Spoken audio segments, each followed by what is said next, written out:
Kung gumagamit ka ng LiFePO4 battery, siguradong narinig mo na ang C-rate. Pero paano ba ito kino-compute at bakit mahalaga? Tara, i-breakdown natin. Ano ang C-rate?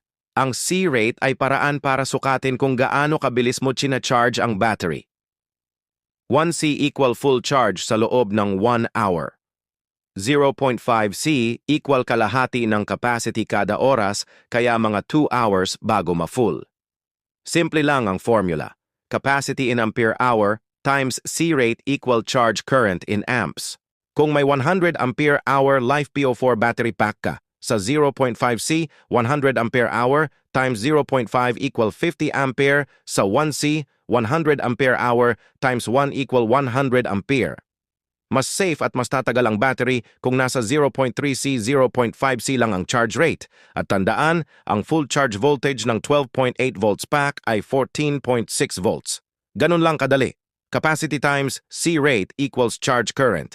Ikaw, anong charge rate ang gamit mo sa setup mo? Comment mo sa baba para mapag-usapan natin.